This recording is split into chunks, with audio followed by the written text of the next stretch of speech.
આપનું? બારિયા શર્મિષ્ઠાબેન રાજેશભાઈ. બારિયા શર્મિષ્ઠાબેન રાજેશભાઈ. શર્મિષ્ઠાબેન, આપણું ગામ? કંથરપુરા. કંથરપુરા. તાલુકો? તિલકવાડા. તિલકવાડા. જિલ્લો? નર્મદા. નર્મદા જિલ્લાનું તિલકવાડા તાલુકાનું કંથરપુરા ગામ, જ્યાં તે આપણે શર્મિષ્ઠાબેનના ખેતર ઉપર ઊભા છીએ. શર્મિષ્ઠાબેન, અત્યારે આ ખેતરમાં શેનો પાક ઊભો છે તમારે? કપાસ તો ચોરી ને તુવેર. કપાસ, ચોરી ને તુવેર. બરોબર, 3 પાક ઊભા છે. આ ત્રણેય પાકની અંદર આપણે કામધેનુ સોના ખાતર વાપર્યું. આ જ ખાતર ને, કામધેનુ સોના? બરોબર ને? હવે આ કામધેનુ સોના ખાતર તમે કેટલા ટાઈમથી વાપરો છો? અમે 4 વર્ષ થયા. 4 વર્ષથી વાપરો છો. બરોબર. હવે અત્યારે જે આ કપાસમાં આપણે ઊભા છીએ એની અંદર આપણે કામધેનુ સોના ખાતર સિવાય બીજું કોઈ યુરિયાના કે ડોઝ આપેલા? ના, યુરિયાનો એક વખત આપેલો, એટલે કપાસમાં આપેલો, બીજામાં નથી આપેલો. બીજા એકેમાં નહીં આપેલો. તો હવે અત્યારે આપણે કપાસના ખેતરમાં ઊભા છીએ, તો કપાસથી જ વાત કરીએ કે આમાં આપણે જે આ કામધેનુ સોના ખાતર આપ્યું છે કપાસની અંદર, અને 4 વર્ષથી તમે વાપરો છો, મતલબ રિઝલ્ટ તો આવતું જ હશે. બરોબર, કમ્પ્લીટ રિઝલ્ટ આવે છે. હવે અત્યારે જે આ કપાસ છે જેની અંદર કામધેનુ સોના છે, અને બીજો કપાસ છે જ્યાં ડીએપી છે, આ બંનેની અંદર અંતર તમને શું દેખાય છે? અમને આ સારું ગમે છે. બરોબર, સારું છે, પાકમાં સારું છે, કપાસના છોડમાં રોગ નથી આવતો.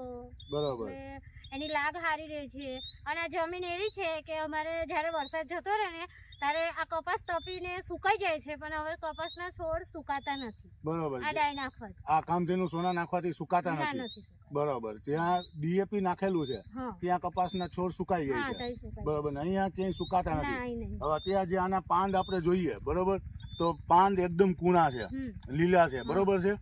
જે આપણે કરક કે અત્યારે અમુક કપાસની અંદર જે કુકરવાટ ને આવી ગયું, એવું કોઈ રોગ આની અંદર હજી આવ્યો નથી. બરોબર, છોડ એકદમ ચોખ્ખો છે.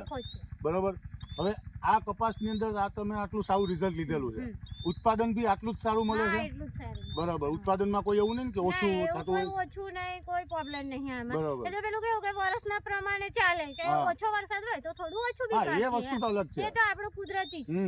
બાકી ખાતરની હિસાબે કોઈ તકલીફ નહીં થતી ને. હવે તમે બીજું ચોરી અને તુવેરમાં બી આપેલું છે, એમાં કેવું રિઝલ્ટ છે? એમાં બી સારું જ રિઝલ્ટ છે. એમાં તુવેર સુકાતી હતી, પણ હવે એમાં તુવેર બી નહીં સુકાતી. બરોબર, આ લીલી લીલી રહે છે. આ ચોરી બી નહીં તો અમારે અડધી ચોરી સુકાઈ જાય કે પીળી થઈ જાય, કઈ થાય, પણ એવું કઈ છે નહીં. ઘાસમાં બી ચોરી લાગે છે. અત્યારે ચોરીનું તમારે ઉતારવાનું એટલે વીણવાનું ચાલુ જ છે ચોરીનું? બરોબર છે. કેટલો ટાઈમ થયો ચોરીનું વાવેતર કરેલું છે? અમે જોવો ને ખાસો ઉનાળાની વાવેલી છે. બરોબર, હા, હાલ બી ચોરી ઉતરે છે. બરોબર, એની અંદર તમે કામધેનુ સોના ખાતર સિવાય બીજું કોઈ ખાતર નાખેલું ના? બીજું કોઈ ખાતર નહીં ને? આ એક જ નાખેલું છે. બરોબર, તો ચોરી, તુવેર ને કપાસ, આ બધા જ પાકની અંદર પૂરેપૂરું સંતોષકારક રિઝલ્ટ છે ને? કોઈ જાતની તકલીફ? કોઈ જ નહીં તકલીફ. બરોબર, રિઝલ્ટ છે. જે રીતે બેને જણાવ્યું કે ભાઈ આજે કપાસની અંદર, ચોરીની અંદર અને તુવેરની અંદર આ બધા જ પાકમાં કામધેનુ સોના ખાતર પાયાના ખાતર તરીકે વાપરી અને 4 વર્ષથી સંપૂર્ણપણે સંતોષકારક રિઝલ્ટ મેળવે છે. બરોબર ને બેન? અને હવે કંપનીને આપના વતી ક્યાંય રેફરન્સ આપવો હોય તો આપનો મોબાઈલ નંબર જણાવશો? 95 37 61 27 02. 95 37 85 61 35 37 61 27 02. બરોબર. અને કપાસ, તુવેર અને આપણે ચોરી, ત્રણેય પાકની અંદર કામધેનુ સોના ખાતર વાપરેલું છે. બીજું કોઈ ડીએપી કે એનપી કે વાપરેલું નથી. બરાબર છે ને? ચાલો, ધન્યવાદ બેન, ખાતર વાપરવા માટે અને એની ઉપર કંપની ઉપર ભરોસો કરવા માટે. અમે 4 વર્ષથી વાપરે છે એટલે અનુભવ થઈ અનુભવ છે. બરોબર ને?